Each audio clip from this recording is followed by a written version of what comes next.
Hey, good morning, friends. It's Joe. Welcome to my scripture reflection for Sunday, March the 30th. Hope you're doing well on this Sunday morning. Nice day here in the Northeast, a little cooler this morning compared to yesterday, where we had a spring, almost summer type day. As I always say, we enjoy the moment, we enjoy what God gives us in the moment. So important to do that. So important to keep our thoughts in a good place, a place that is moving forward for ourselves. And when it is in a positive moving forward mentality, it moves in a positive direction for everyone around us.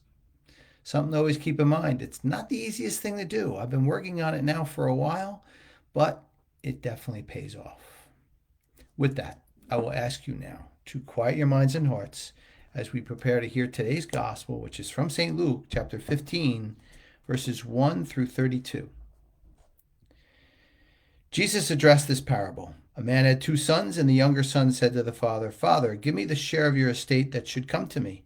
So the father divided the property between them. After a few days, the younger son collected all his belongings and set off to a distant country, where he had squandered his inheritance on a life of dissipation. When he had freely spent everything, a severe famine struck that country, and he found himself in dire need. So he hired himself out to one of the local citizens, who sent him to a farm to tend to the swine. Coming to his senses, he thought, "How many of my father's hired workers have more than enough food to eat, but here I am dying of hunger. I shall get up and go to my father, and I shall say to him, 'Father, I have sinned against heaven and you. I no longer deserve to be called your son. Treat me as you would treat one of your hired workers.' So he got up and went back to his father. While he was still a way off, his father caught sight of him and was filled with compassion. He ran to his son, embraced him, and kissed him. His son said to him, 'Father, I have sinned against heaven and against you. I no longer deserve to be called your son.' But his father ordered his servants, 'Quickly bring the finest robe and put it on him. Put a ring on his finger and his sandals on his feet. Then let us celebrate, because this son of mine was dead and has come to life again. He was lost and has been found.' Then the celebration began. Now the older son had been out in the field, and on his way back, as he neared the house, he heard the sound of music and dancing. He called out to the servants and asked what this might mean. Servants said to him, 'Your brother has returned.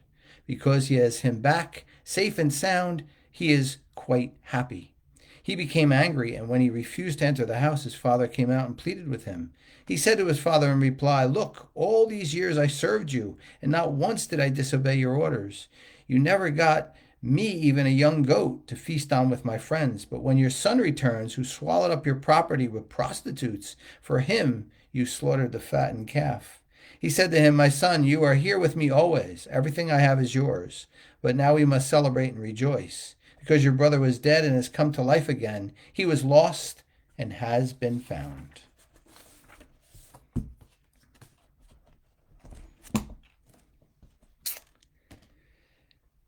The prodigal son returns.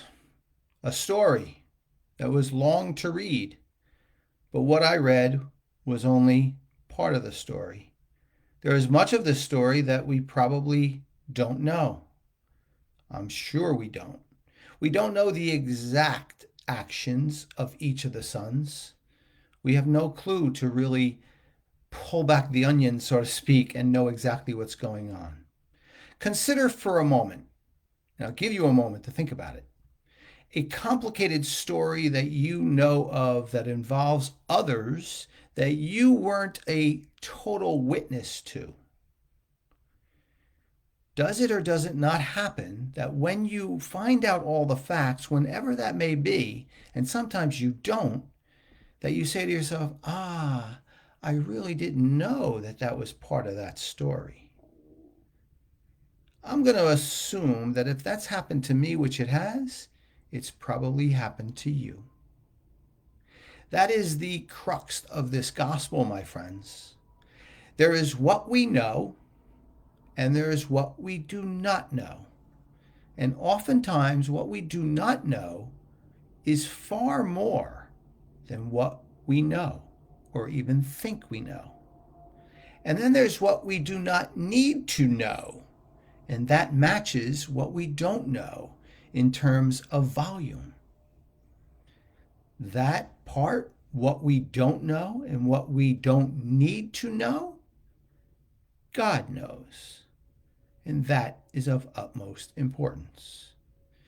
What am I driving at? I'm driving at the awesome but always difficult subject of judging others.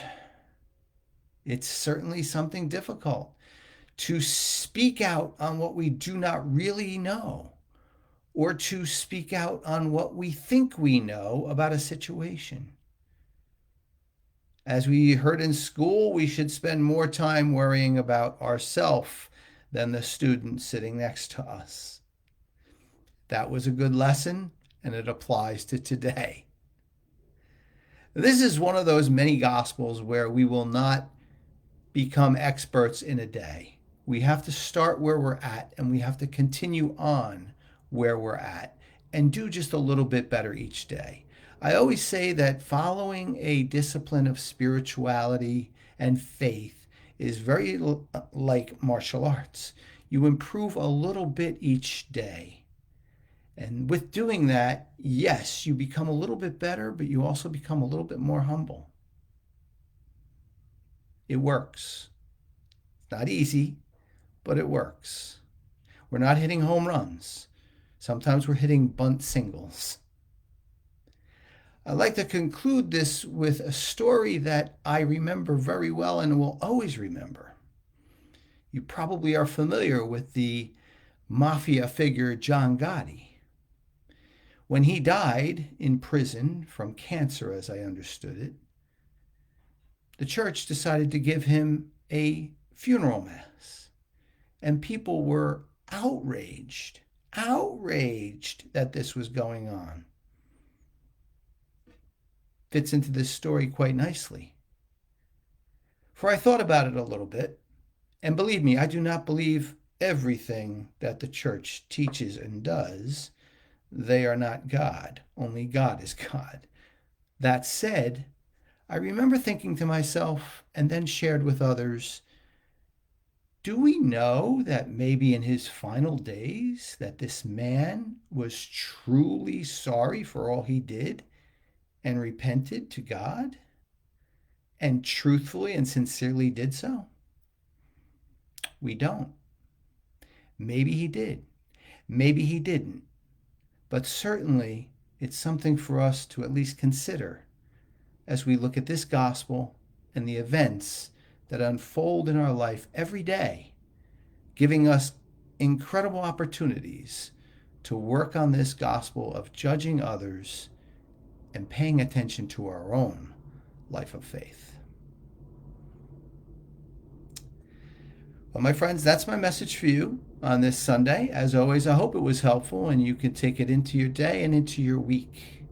I always welcome and appreciate your comments, but I always appreciate just your presence here with me. We're all trying to be a little bit better every day ourselves, and we can do it much better together. I want to wish you and your loved ones a wonderful Sunday, and I look forward to being back with you on Tuesday for an animal spirituality video. Take care, everyone.